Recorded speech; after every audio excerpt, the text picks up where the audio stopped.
Welcome back, Everyday Business Leaders. I'm Melanie Ake, your host for today's show, coming to you from JP the Geek Studio right here in Greenwood. I am thrilled to have you with us today. You're going to meet DeMond Hicks. Wait, get your journals out. He's got a lot to share with us. And he's an author. Oh, get your journals out. Did I say that? Join me. We're going to connect to remarkable business leaders here from our own community, and we're redefining the way we think and grow.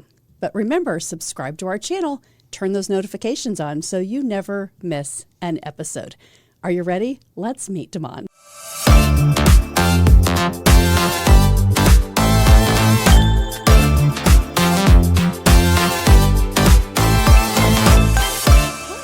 Hello, how are you? I'm great. I am so honored that you were here. We've just known each other, about a month? Yeah, about a month. I'm excited to be here. Yeah, we were at the, Love. No, Yeah. It was Lead to Love. Yep, Lead with Love. Lead with event. Love. Yes, Sam's going to kill me. Yeah, Lead with Love. Lead with Love. Sam Absolutely. Wright, you were one of the speakers, the Yes. panelists. Yes. What an amazing opportunity for people to come together. Definitely Parents was. and kids and really community. Yeah, it definitely was. It was quite an experience. I enjoyed it. I feel a lot of people could have learned from it. Just parenting, just in general, there's no rule book to parenting, so definitely was a lot to learn. I've learned a lot while speaking as well. Hard to be a parent today, isn't it? Definitely Yeah. is. You're a father. Yes, I'm a father. Yeah, talk to us about your family. So this is going to get you. So I have 5 children. Yes, I know it's a lot. I have 4 daughters and 1 son. I had kids at an early age. It's been quite an experience. How I explain having kids at an early age is I always say, have you ever carried a case of water in the house? Now imagine never putting that case of water down. That's how it feels, being a parent. And it's been a journey. They're definitely my inspiration to keep going. Every day I wake up, my goal is to inspire them, and I know I have. And we're going to talk a little bit more about it as far as like the reason I created one of my books. And so, yeah. Yeah, Absolutely. that's pretty cool. Well, congratulations, first of all, Thank because you so it much. is hard being a parent today. Yes, it is. Yeah, and you're under 30, as we were talking. Yes. So I'm 27. Yes. Wow. No, 26. 26. Yeah, You'll be 27 in September. Yes, September. Yeah. So this year you'll be turning 27, but Yes. you've accomplished a lot by this age. And I think about people that are, okay, so get your journals out right now. At this age, what were people doing at 27? I love to take people back to not comparing themselves, but getting inspired by you. Like, what are the things that they can do, the lessons, the applications that they can learn? I always say read books, like literally read books. That's what had expanded my mind. I remember a few years ago, I think it was 2021 or 2022, where my turning point was I was working at a job and I read 30 books. Sound like a lot, but the reason I was able to is because I had a job where I could sit down and I can read. So I was just reading a lot of books, different books with Napoleon Hill, Mark Manson. He created a book called The Subtle Art of Not Giving. People you may know. One of the best books I've ever read. I read a book called The Art of Communication. So just reading a lot of different books that can help you build your confidence, build your vocabulary, expand your mind, give you confidence and make you feel that you can accomplish anything. That's what the book Mark Manson taught me. Wow. So Yes. how did you think, maybe I should write a book? So what made me write a book was after reading those 30 books, I said to myself, a lot of these books are just people's thoughts and opinions, and they put it in a book. And so that inspired me to write a book. And what had happened was a friend inboxed me on Instagram and asked me, how did I elevate? And so how I elevated. So the first thing that I thought to myself was my environment. I switched my environment, the people that I surrounded myself by. I would tell people to do that as well. Having people around you that can speak life into you and tell you things that you may not see in yourself. So environment was the first thing that I wrote to him. The second thing was positive thinking. How are you thinking about things? And the last thing was intentional action. So I was thinking to myself, wow, I wrote some pretty nice things to him. I wonder if I can turn that into a book, which is the book Keys to Elevate. Wow. And so I created this one. It was an ebook. I created into a physical copy. I actually created this just for my generation because they don't like reading like that. Yeah. But anyone can read it and learn a lot from it. So it's 3 chapters: environment, positive thinking, and intentional action. Well, that's Yes. awesome. My last chapter is my favorite, intentional action. I believe if people are intentional about the things that they want to do, they can accomplish their goals a little sooner. Okay, so I'm going to do a sidetrack here because my favorite chapter from John Maxwell in my favorite book, The 15 Laws of Growth, is chapter 1 on intentionality. Oh, wow. Now, he has a whole book on intentional living. Yes. And I know you're connected to all the people that, man, I love to help them grow. Absolutely. Jamal and Sam and Ryan and Yes. Deshaun. Here's the thing, right? Without intentionality, you don't do anything. Yeah. We just procrastinate. And we've talked about that. We're going to get into that. Yes. But intentionality, John talks about these gaps that we have in our life. And if we don't recognize the gaps, we don't know how to be more intentional. Yeah, that's very true. That was something I learned early on. I used to call myself a professional procrastinator because I used to talk about a lot of things that I wanted to do, but I never acted on it. And I didn't ever have a plan. And one of the first things I think a lot of people think is a cliche is writing down your goals. Now, I heard a lot of philosophers say go back to, but my goal has just been to write it down, and I don't have to go back to it. I just write it down so I know what I'm intentional about doing next. What are the next steps on taking action on. But do you have a photographic memory? Because obviously if you read 30 books, you're really familiar with the material so that you can make an impact. Yeah, I don't have a photographic memory. The funny thing about reading those 30 books was I think something had happened and I was thinking to myself, like, I read all these books and I didn't apply anything. And then once I thought that to myself, I said, I have to apply what I read. A lot of people read things but don't apply the knowledge that they got from the book. And I was one of the individuals that didn't apply it until I got in this situation. I'm like, wow, I read that book about finances and didn't save for a rainy day. So, yeah. So you learn through the pain, like I'm not applying this. Why am I not shifting? Yeah, what am I not doing? And so then that goes back to being intentional. Well, you weren't being intentional about what it is that you wanted to do or accomplish. So what really changed your heart to say it can be better? Like a lot of people will still sit and say, great, I read 30 books. And yeah, I could write a book and maybe I'm a procrastinator.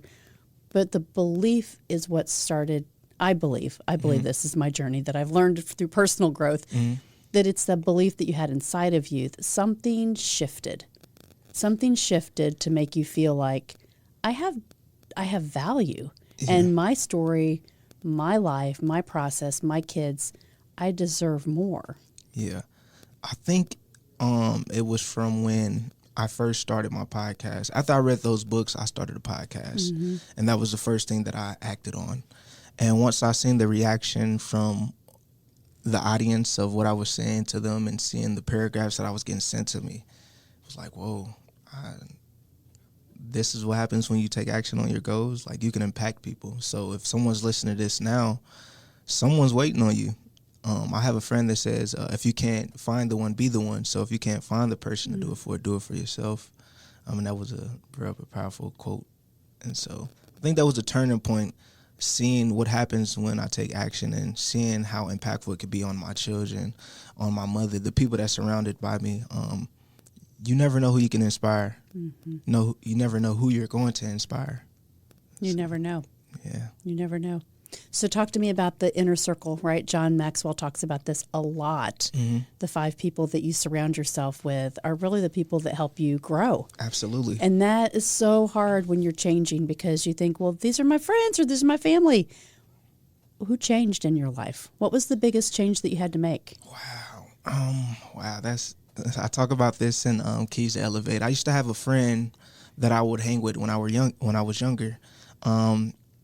I never did anything, but he did a lot of things that just wasn't good, and I didn't understand how that played on the environment, how that played with the individual. And it wasn't until I started hanging with a young guy named Brother Jamal that really introduced me to different people, different rooms, networking, and then also seeing someone so close to you achieving different things. He was the first person that I knew as an author, and so that showed me what was capable as well.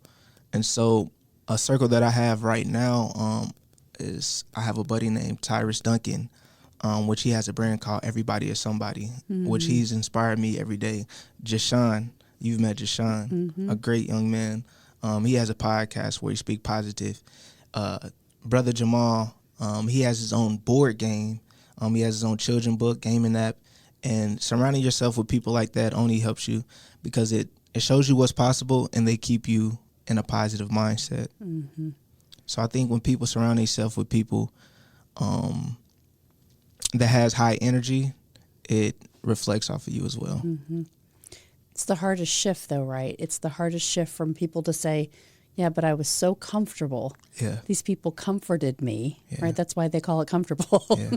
They comforted me when I was going through pain. Yeah, definitely. And I also think having friends around you that can push you out of your comfort zone. Mm-hmm. A couple weeks ago, a friend of mine by the name of Misha, she's a photographer, great photographer, plug her in. She wanted me to do a videographer work, and I do it with my podcast, but I didn't know if I could do it for someone else. And she showed me a new skill that I didn't know that I already had, and I learned well. So it was interesting. I think surrounding yourself with people that can push you out of your comfort zone. They see it in you, though, right? Absolutely. That's when you start to grow. That's what people, I think, struggle with the most. Is like, well, what would I do first? Mm-hmm. And I always say, show up. Yes. Just show up in the right circles. Like you Yes. said, if you put yourself in those right environments, they will pull you into the That's next true. thing where you're supposed to, where God's really leading you to, right? That's very true. That's Mm-hmm. very true. And then just surrounding yourself with people that's striving towards greatness as well could really help you. I have a friend last week. I don't know what he said to the youth program, but they ended up buying 15 copies of my book. I've never spoke to them. I don't know who they are to this day, but just off of his word, it led me to sell 15 They were copies inspired. of my book. Yes. You know, John Maxwell says, if you write a book, you'll touch people that you'll never meet. Wow. And I think in your case, obviously, that's true. But it is so true Yes. for so many people that say, well, the process, like, what would I write about? I don't have anything to say. Yeah. Right? Yeah. And it's funny you say that. So I have another book that I've been working on for like two years now. It's called The Hiatus. And when I started writing it, I wasn't writing it to write it as a book. I started a hiatus and I started journaling.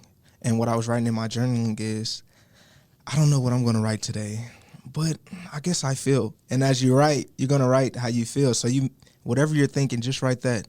I don't know what I would write about, but if I would write about something, I probably would write about, and it'll just flow out. Mm-hmm. So just not forcing it. And I do believe, I believe anybody can write a book. Some people would say otherwise, but everybody has a story. And your story could probably help someone else. Mm-hmm. Absolutely. Absolutely. So tell me about your kids. Yes. How old are they? So you're getting me. Fine. Okay, so I have an 8-year-old. Uh-huh. I have a 6-year-old, 5, 2, about to turn 3, and 1. Oh, my goodness. And my son is my youngest. Yes. And so my oldest daughter, her name is Damaya. She's watched my journey. She's inspired. We started her entrepreneur journey last summer, and it was fun. We went to Fort Wayne and we did a vendor event. She has her kid packs. It has suckers, bracelets, lip gloss. It was beautiful. I had an event that I did. It was a vendor event, and I had her come and do it. And she set up her own table by herself. This is when she was 7. She set up her own table. She was ready. And people love kids. She made more money than everybody. It was a beautiful experience. And so me teaching my daughter's affirmations, so that was why I wrote what inspired me to write the Mindset Shift Powerful Collection of 100 Affirmations. I teach my daughter's affirmations, and I see what it does to their confidence. Mm-hmm. And so my hope is when they grow up and they go through hard trials, they can speak affirmations back into themselves. So and what remember those. Well, and so for your daughters especially, having those 4 daughters and then the son. Yeah. So whatever they practice, he's going to watch, Yeah. right? He's going to Yeah. model that. What are some things that they do right now at home to practice affirmations? I'm excited to share with you a new training resource for your team called The Leadership Game. The Leadership Game is a tool. It's administered exclusively by John Maxwell team members. And when you bring this assessment tool in to lead your organization, it shows you the current level of your leadership. and gives you tangible and actionable results to move forward. So don't delay. Get in the game, the leadership game, exclusively from Everyday Leaders.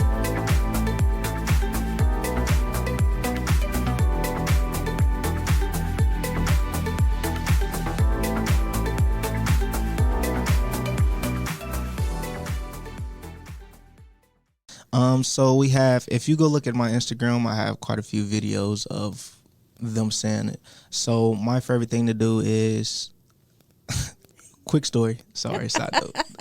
When I first started to teach my daughters affirmations, I wrote down a long list and I tried to say it. I was like, okay, let me bring it all the way down to about 4 or 5. So I have them say, I'm smart, I love myself, I'm smart, I'm beautiful. I think it's like 5, 4, 5. I can't remember right now. But I have them saying a few, and they say them to themselves. So I say, what's your affirmations? And they all say it together. And I just love it. So if you ever see me out with my daughters and you want to hear it, you can hear it. Or if you want to see it on social media, you can see it. But it really does work. Talking about mindset, whatever we tell ourselves, right? It's what we believe. Yes, absolutely. So absolutely. I'm so proud of you for just being that model for them and knowing that it's not just about you. Thank you. It's about the legacy and the generations that you're impacting. Thank you. Thank you. Yeah. I think it's very important. What I've talked about a lot lately is a lot of people don't have people around them that can speak life into them. And so to be able to speak life into yourself when you're going through them hard times could really help you get through the hard times or accomplish goals that you may want to accomplish. Mm-hmm. And so that's what inspired me to write that as well. So you're involved in a lot of stuff in the community. Yes. Talk to us about where we can find you. So you can find me. Oh, wow. I do a lot of networking events. I do vendor events. My goal for creating my events is just to create opportunities. I remember about a year and a half ago, I was telling everybody all my ideas. I wanted to collaborate with a lot of individuals. They just didn't believe in my ideas for whatever reason. So I decided to create my own table and create my own opportunities. And the goal was to put people in the position to showcase what they're capable of, letting them see who I think they are. So one of the first events that I've done was called Defeating Procrastination. And I had 3 speakers that I believed in, and I had them speaking. And I think 2 of them was their first time ever speaking, so they was nervous, but they did great.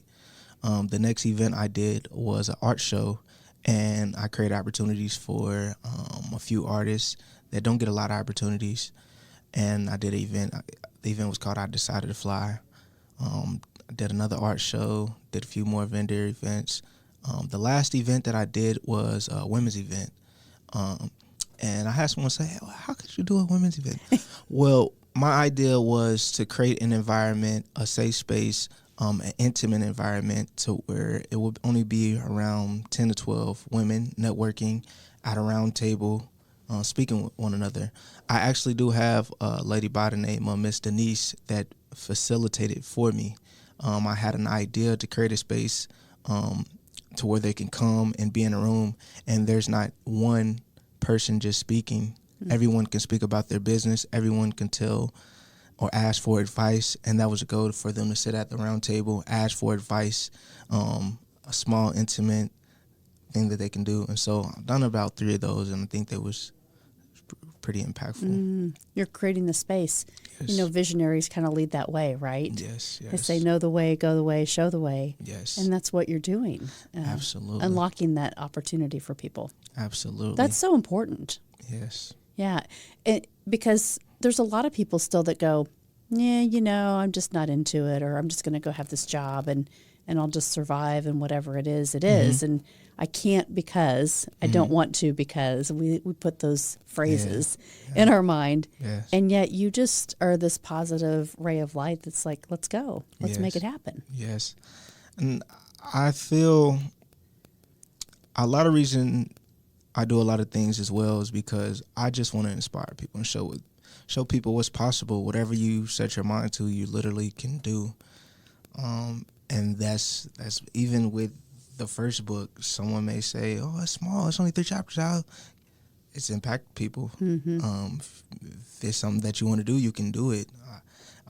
There's no rules to anything when you're the creator of it. If you wanted to do a podcast and you're listening to this, if you wanted to do an episode for just 5 minutes, every episode, you're the creator. You can do it. Mm-hmm. If you want to do a networking event and you just want 5 people to be there, you can do it. It doesn't matter, right? Don't compare yourself. Yep.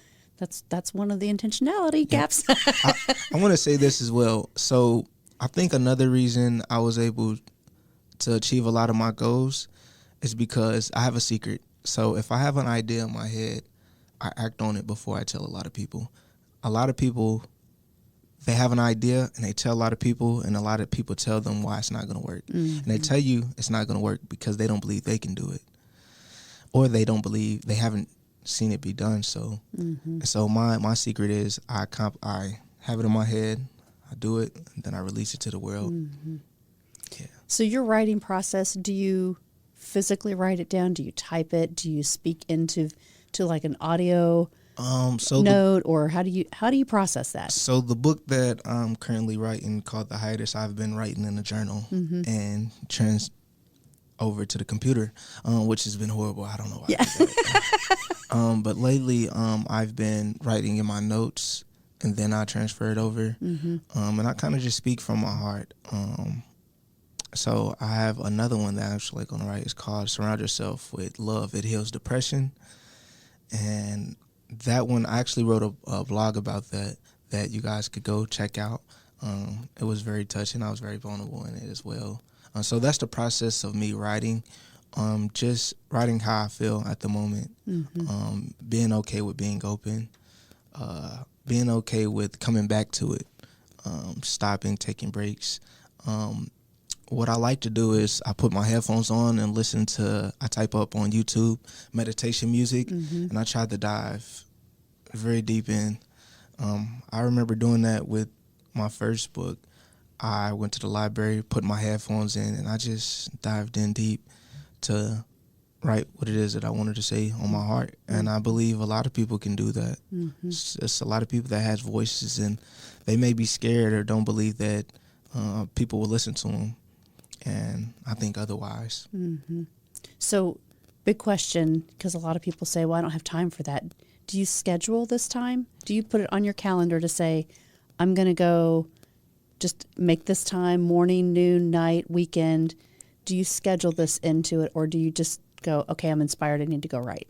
I'm inspired, I need to go write. Okay. I think that could help a lot of people as well, because we're all going through things. And if you're going through things, you could write.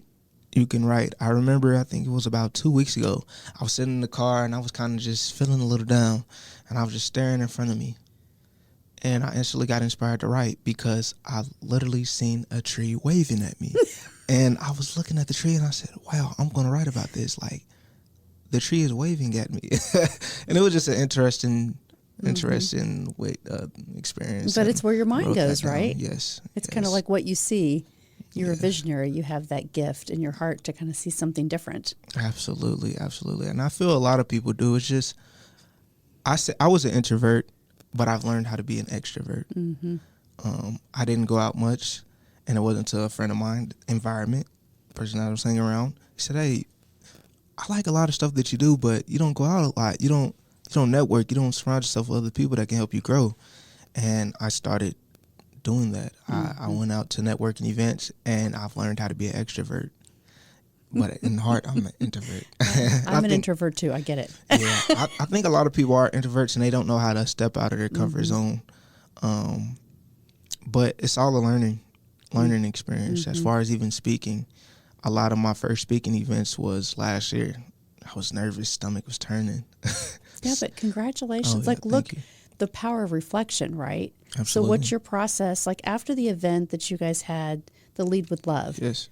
What was your process after that to kind of process? There were a lot of people there, and you guys impacted a lot of people. Yes. It was a very beautiful experience. I remember towards the end, someone asked a question that in my mind, I literally forgot. And I was standing there, I was like, oh, I forgot. But what I wanted to say was warning comes before destruction. A young lady was asking about her son, and she was having problems with him. But I was able to actually tell her after the event. She came up to me and she was crying, and I was like, wow, think about if I felt I messed up by forgetting what I was going to say, she was able to come up to me and I remembered. And I was telling my mother and she was like, maybe it was for her to hear. It wasn't for anyone else. Maybe it was just for her to hear.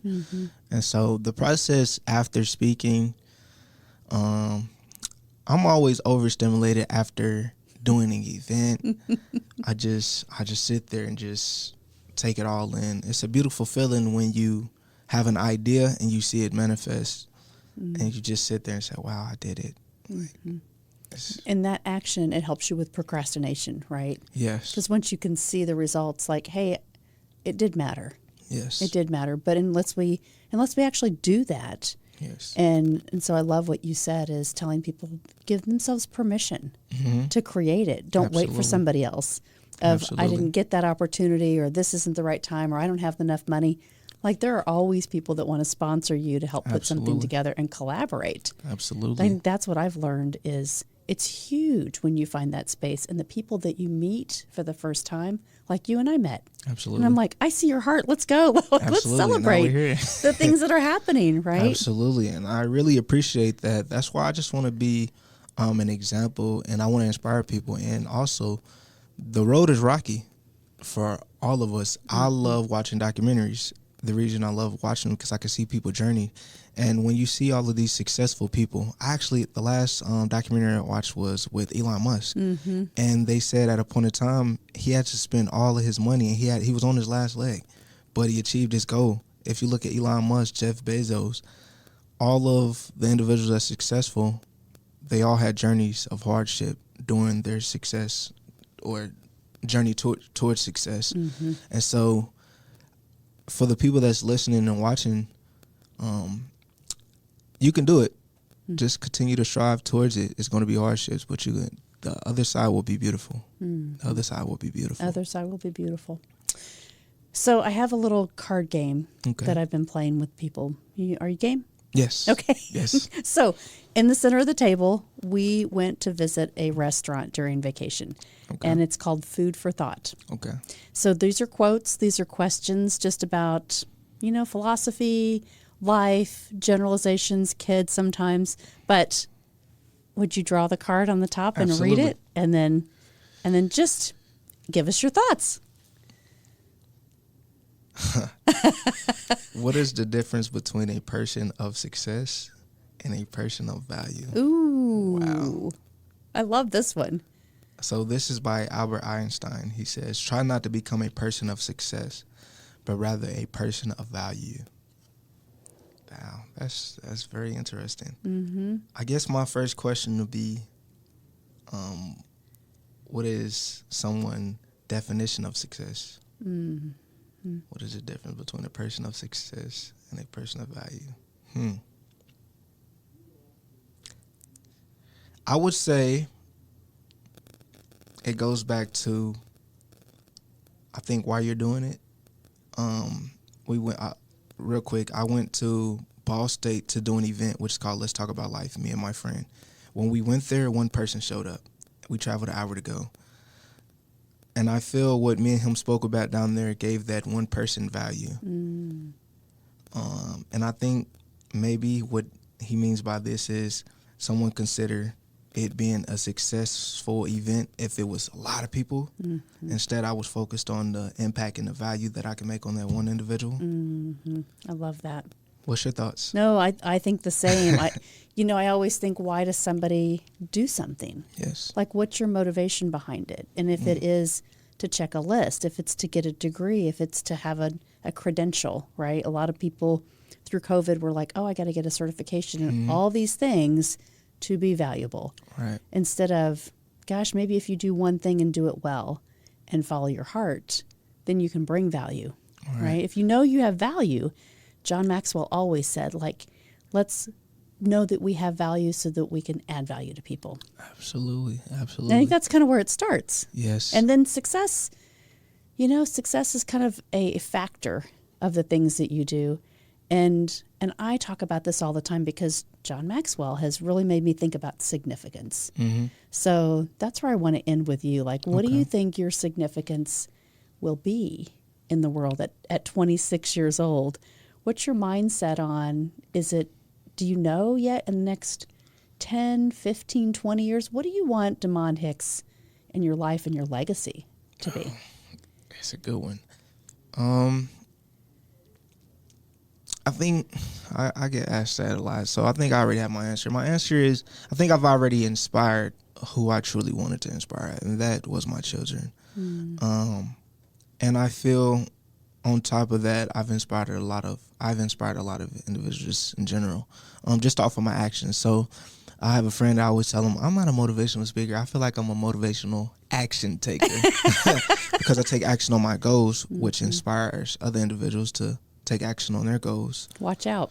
And so I think right now, I would just want people to just be inspired and believe in themselves by just looking at me going through my trials and errors. So I show a lot of people on my social media a lot of my losses as well as my wins. So, yeah. Okay, Damon, Yes. How can we follow you? How can people reach out to you? I know you've got Instagram and Facebook. Yes. You've got some pretty cool things that we've been showing here with Absolutely. your book signings. Absolutely. And it's awesome to kind of follow you and watch you. And we're really excited to continue to celebrate Thank you so much. Well, first of all, thank you for having me on. This was a beautiful experience. You've been very nice, very kind. Thank you. Congratulations to everything that you have going on. Thanks. So if you're coming from watching me, support everything she has going on. Okay, so my name is Damon Hicks. I'm a young father, author, entrepreneur, author of the book Keys to Elevate, and author of the book The Mindset Shift, a powerful collection of 100 affirmations. You can get either one of my books on Amazon. Type up The Mindset Shift. On Amazon, it will come up. Type up Keys to Elevate and then Damon Hicks, and it will pop up. Or you can get it at my website at damonhicks.com. You can find me on Instagram at _IamDamon, or you can find me on Facebook at Damon Hicks. And thank you for having me. This is awesome. Thank you. Thank you. Come back. Absolutely. Will you come back? All Absolutely. right. I want to maybe bring your kids. Oh, yeah. You will love it. Then they can say the affirmations. So for some reason I can't remember. I may see you at an event soon, so you never Absolutely. know. You never know. Absolutely. Thank you. Thank you very much. All right. Wasn't that awesome? I hope that you actually got in your journals, and if you need to go back, I mean, this has been a great show. So thank you for tuning into this episode of Everyday Business Leaders. I know you were inspired, and I hope you were inspired to think and grow differently today about maybe your business or how to be involved in your community in a bigger way. Remember, the journey of growth and innovation never ends, and it's our mission to keep bringing you the best insights from our local community. So stay tuned for more episodes filled with wisdom, innovation, and inspiration. This is Melanie Ake signing off from JP the Geek Studio, where they say better IT service is just a call away. They say own it, secure it, and protect it. Until next time, don't forget, subscribe to our channel and turn those notifications on so you never miss an episode. Everyday Leaders helps you to develop strategies to become a better leader in your life. It's not what you do in a day, it's what you do every day that makes the most impact. Thanks for following us.